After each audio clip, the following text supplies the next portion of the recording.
Welcome to the Scoreboard, the show that brings you the latest in Halifax sports news. I'm Reece Cooper. And I'm Ben Kline. And today we're talking about the future of Halifax sports with special guest Halifax Athletic Director, Mr. Sprengle. Thanks for having me on, guys. Of course. How you doing? Doing pretty good. Doing good. Yeah. Alrighty. Today we're starting you with the overview. We're going to bring you the reactions and scores from last week and the highlights. Our thoughts on the Super Bowl, NBA, and the pitchers and catchers reporting to spring training. Definitely some big stuff going on this weekend with the Super Bowl. Yeah, the Super Bowl, pretty good game. I'm not gonna lie, I stayed up. Yeah, it was one of the better Super Bowls in the last couple of years, not in my opinion. I mean, controversial call at the end, but I mean, you gotta call it. It's the penalty. So. I don't know. I think there were definitely some people who were quite upset with that controversial call right there. Yeah, a lot of Philadelphia sports fans are upset with that. There's a lot more than just Philadelphia sports fans that could be upset with that, but you know. It's the call. It happens. It's over. Hey, you guys know one moment doesn't define a game, though, right? Yeah. Their coach said it. There was plenty of moments that defined that game, not just that holding call. Yeah, definitely. Yep. So take that, Sam. Let's move to the weekly recap. Archery won the home tournament last week. They shoot at Upper Dauphin on Saturday and at the Tri-Valley tournament on Sunday. Boys basketball unfortunately lost 50-63 against EJ in the league semifinal. I was at that game. It was a good game from the start. It was definitely a good game. They started pulling away in the second half a little bit, but I don't know. Their defense was good. Yeah, shots were just not falling. No, we did not. Unfortunate. The wrestling team is going on to sectionals. And swimming, they just had their invitational at Red Lion. And this weekend they're going to compete in the mid-pen plunge. All right, let's move to the interview with Mr. Sprengle. First off, let's start with some groundbreaking stuff. When is your intern going to get a haircut? As soon as I can bring my clippers in here. He needs one pretty bad. It's definitely Although necessary. the last time we got a haircut, it didn't go too well. So yeah, he needs a new barber, that I was think. pretty bad. I think you should just buzz it. I think that would be the best bet. That's the ticket. That's the ticket. Definitely. Yeah. Perfect. Yeah. So, how long have you been the athletic director here at Halifax? I started here in the fall of 2018. So this is my 5th school year here. Yeah. Were you an athletic director anywhere else beforehand? Or? I was teaching and doing some AD work at Northern Dauphin Christian School before I came here. So I had a little under my belt a couple of years when they had their volleyball team and their archery team, and then we started the co-ops down here with Halifax as well. So I was a part of that on the other side of things. But that's what my schooling was for. I'm certified for math, but then my master's degree is for that. So that's what led me here, which a lot of people ask, like, hey, what kind of degree do you need to be an AD? And technically there is none. Every school kind of has their own, what they are looking for. You know, some schools ADs are principals, some aren't. So it's a little different everywhere you go. Yeah. So, like, what is an athletic director? What do you do? Yeah, I think the best way to describe it, because it's kind of an all over the place job, is to say, like, I'm the after school principal, right? So, like, after hours, I'm the guy that's here to make sure things are running smoothly. And, you know, there's a lot that goes into it, though. We have 15 varsity programs and, you know, over almost 200 athletes. So dealing with all those students, the eligibilities, the scheduling, and the busing, that, you know, most people see that kind of stuff. But there's also the financials, the facilities, you know, putting out fires if they pop up as well. So trying to just make sure things are best for you guys that we can do and give you kids the best opportunities to enjoy the time you have in high school. Because there's a lot of adults looking back that wish they could do it again, right? Definitely. That 200 athletes thing is kind of shocking to me. I didn't realize that there were that many kids in our school. Yeah, now that's including, you know, with archery, you get some 6th graders, right? And a lot of 6th graders will come out for archery. That's a popular thing. It's, you know, an activity that here in Halifax people enjoy, obviously. So include some of those kids. It'll include the marching band as well. It's kind of all extracurriculars. Yeah. So you're talking about financials. How do you decide how much money, like, each sport gets? Yeah, so everywhere you go, it's a little different. But here, it's kind of like a big pot of money, and then we just kind of split it up based on what we need, right? So if boys basketball, all they need is basketballs for next year, then there's more money for other sports. You have sports that are just naturally more expensive, like football or baseball, honestly. Baseballs are expensive. We need hats every year, socks and belts every year. So there's sports that are naturally more expensive. Softball's kind of one of those too. And then you have the cheaper sports. So it just kind of gets divvied up, you know, and then there'll be the year where basketball goes, hey, we need a new automated shooter. Well, there's a couple $1,000s, right? So now we got to kind of cut somebody else out and let them get their turn to spend some money. So it's a big pot. All the coaches ask, hey, we want these things. and then I have to go through and kind of sort it all out and find out where we can spend the money.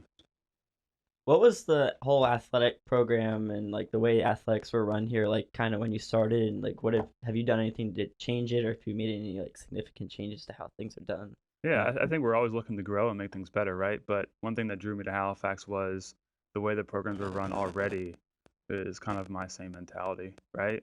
Like we want to win, obviously, but there's more to winning. You're going to have good years and bad years.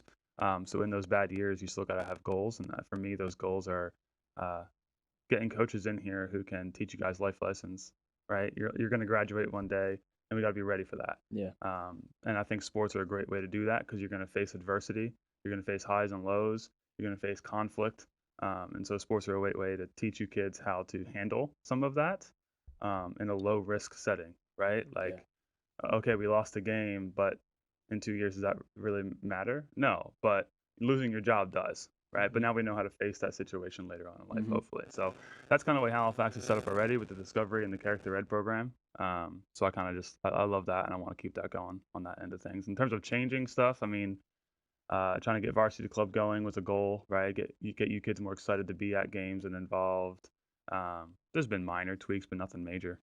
I really like the varsity club thing. I think that's really helped get people at the games and get Yeah. people more involved. I think that's done a lot for the student section. Not only that, but like the student body in general. I think. Yeah, varsity club does some great things with the student tickets for a football game, buying those, and then again for basketball with Millersburg that Saturday. Yeah. It's been good. And expanding on like the goals of making people better by playing sports. Me and Ben's soccer coach, Coach K, he would always tell us he's not just teaching us the sport of soccer, he's teaching us to be a better man. And I definitely think that sticks. I think just from playing in 4 years of soccer, I think I am a better person. That's what it's about. Yeah, I think that's definitely a beauty of high school sport.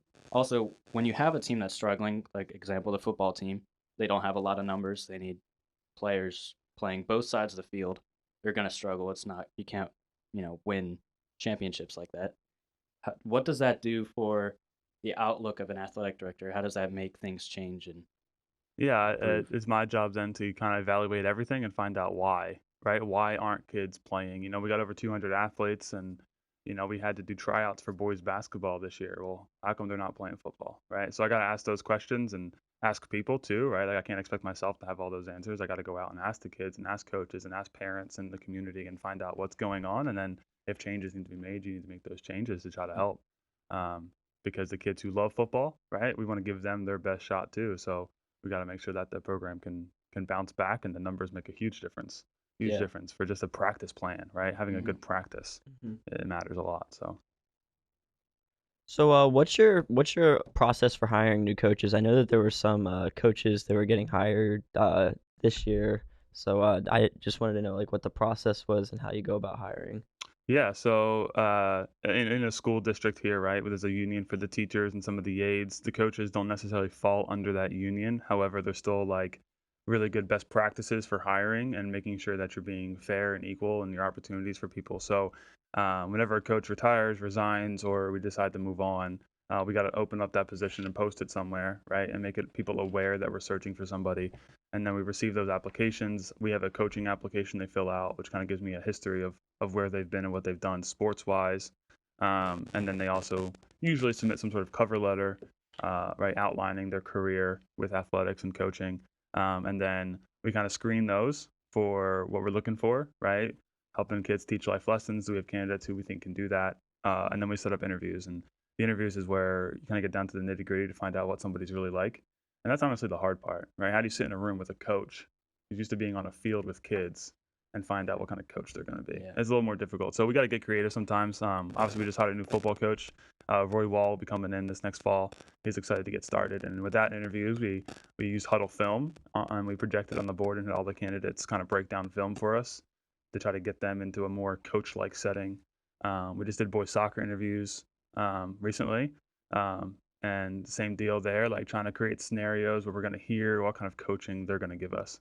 So that's kind of the process. And then we got to get all their clearances and paperwork. The board has to technically approve them as well. So there's a lot of steps. It takes a little while, but it's an important step. Yeah, That- definitely. That's kind of cool. I kind of like the fact that you go into like huddle and watch game film of how. Yeah, just how kind things go, of yeah. show how well they can analyze the game and see what's going on. Yeah. Yeah. I kind of think that's pretty interesting. That's Yeah, really cool. definitely. So, with the boys soccer coach, any updates on that? Anybody? Yeah, we are going to hire Coach Chuck Hogan for next There you season. go. We're Great. excited for him. He comes to us from New Jersey. However, he was with us last fall as a volunteer under Coach Yeah. K. So we got to experience a little bit what he would be like. He's got decades of experience as a head coach. He was at Dumont High School in New Jersey. He was also at Don Bosco Prep in New Jersey, which I'm from New Jersey originally. So those two names I know. And really good schools, really good programs, and he's done a lot to build those programs. He really has a passion for teaching others how to coach. So we're excited for that as to how many future Halifax coaches end up as head coaches elsewhere, because that's what Coach Hogan's going to be about, I think, is just getting younger guys in here to coach and teaching them what it's like. Hopefully that trickles down to our Cobras program, right, where the youth sports are everything. If you don't have youth sports, then the varsity programs are going to suffer. So Mhm. we're excited for Coach Hogan. He's definitely one of those guys who he's going to take these young boys, right, and talk about what it looks like to be a man. So Yeah. he's pretty much exactly what we're looking for. Yeah, I think he's going to be a great addition for the soccer team. I think just in the couple of practices that we would have him for, he introduced us some new drills, and it's just like higher level that we were kind of just like we staring kinda- at ourselves, We not knowing what struggled to a do. little And I bit with think, some of them. It was just like completely different than stuff we've seen before. So I think that he's had a lot of different experiences than Coach K had, but I think Yeah. that's a good thing. So yeah, I Yeah. think kind of like uniqueness is going to help and hopefully bring him to the next level. Hopefully win some championships. Yeah, absolutely. And something that was important for us was kind of keeping some of the legacies that Coach K started, right? Like Yeah. you guys in the soccer program are a family. You're built together. The parents group does everything together. The soccer camp runs great, right? There's a lot of things that Coach K did that we're thankful Coach Hogan was in here for a season with him to kind of experience some of Yeah. that, and we want to continue some of that too. Obviously, it'll be a different flavor, right, with a different personality, but the goals are still the same. Yeah. So, any new sports news that could be added into the coming years? We're looking to start esports. We did some interest surveys here recently, and we have some names, so we're going to try to start that as a club here soon.